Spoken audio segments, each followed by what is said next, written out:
Michel Onfray, en quoi la pensée de Victor Ségalen vous intéresse-t-elle? C'est un homme libre, c'est un dandy, c'est un des premiers Nietzschéens français, c'est un personnage qui n'obéit pas aux modes. Et ils sont rares, les gens qui n'obéissent pas aux modes. Vous savez, les gens obéissent aux modes, les modes changent, et puis ils changent de mode aussi. Et puis, il y a des biographies de personnages qui ne sont faites que d'individus qui ont suivi leur époque. Lui, il indique une direction qui fait l'époque. Et puis c'est Galen, et il est nietzschéen, c'est-à-dire il n'est pas Nietzsche, il est nietzschéen. Il pense à partir de Nietzsche. Être nietzschéen, ça ne veut pas dire je pense comme lui sur l'éternel retour, je pense comme lui sur la question du surhomme, c'est je pense là où il a laissé la pensée, parce qu'il est devenu fou en 89, Nietzsche, puis qu'il est mort en 1900, et être nietzschéen, ça m'intéresse parce que je pense que c'est la pensée de l'avenir. Alors, la pensée de Ségalen est-elle toujours actuelle? Est-ce qu'elle fournit des clés dans les débats qui agitent nos sociétés? Alors il est extrêmement actuel. Je voudrais parler d'un concept de Nietzsche qui s'appelle l'intempestif, un intempestif ou un inactuel. Un inactuel, c'est quelqu'un qui est tout le temps actuel. Et vous pouvez le lire sur tous les sujets, sur la décadence de la civilisation, ce que j'ai fait quand je suis parti aux Marquises, sur une poésie libre, inféodée à rien ni à personne, sur une lecture du monde qui est très aristocrate au bon sens du terme, c'est-à-dire qu'il va chercher le meilleur, sur la critique de la démocratie ou des impasses de la démocratie. Il est toujours d'actualité. Et puis sur cette idée qu'effectivement, il y a du divers et qu'il faudrait préserver le divers.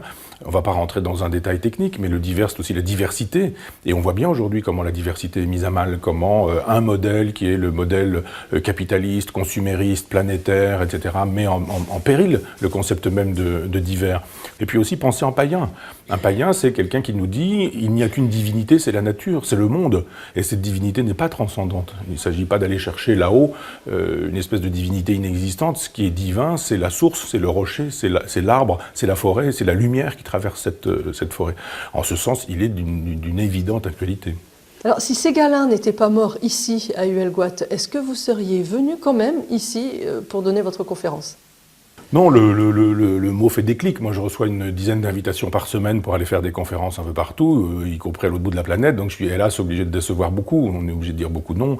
Et il y avait déjà ce lieu. Je me suis dit, évidemment, venir ici, voir les lieux, sentir les émotions passer, me traverser parce que c'est son lieu. Et puis, Françoise Divinec fait un travail extraordinaire de militantisme culturel dans la campagne et dans la ruralité. J'adore la campagne et la ruralité. Je défends ça depuis toujours. Je vis en Normandie, je fais des choses dans mon village natal, 500 habitants. Et je me disais, si je peux être utile là, il y aura l'utile et l'agréable parce que je verrai les lieux qui ont été ceux de Ségalen.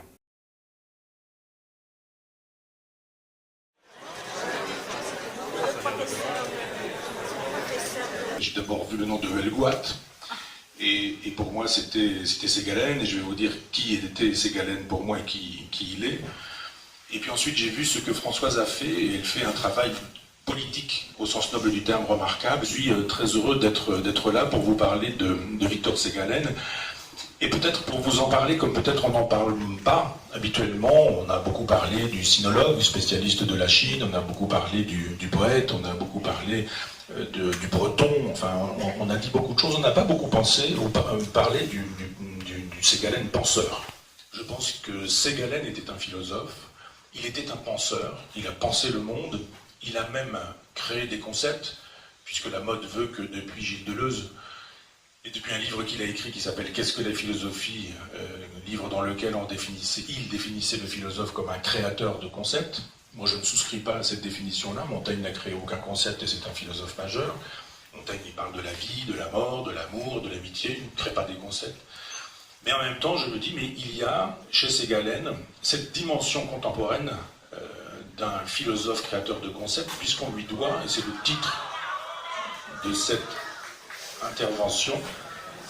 Mais ça, je ne peux pas faire plus. Hein. Ça relève plus de moi. Si vous n'entendez pas, je ne peux pas crier, je ne peux pas augmenter le volume de ma voix.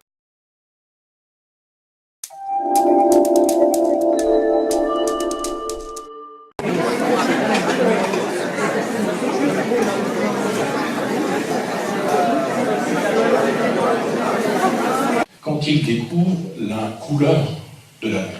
Et de fait, quand vous arrivez à Bora Bora, vous avez beau avoir vu des films, des images, des photos, quand vous voyez cette couleur-là, ce bleu vert-là, eh bien, vous avez une expérimentation directe du sentiment du sublime. Il pense, il réfléchit, Ségalen. Et là, je mélange les correspondances, les notes, ce qu'il a publié, ce qu'il n'a pas publié, ce qui a été écrit, etc. Et il faut accepter le principe d'une réflexion qui se fait, qui fait qu'on dit une chose, qu'on y réfléchit, qu'on émet une hypothèse, qu'on estime que l'hypothèse n'est pas tenable, qu'elle n'est pas susceptible d'être validée, et on passe au contraire. Je vous remercie.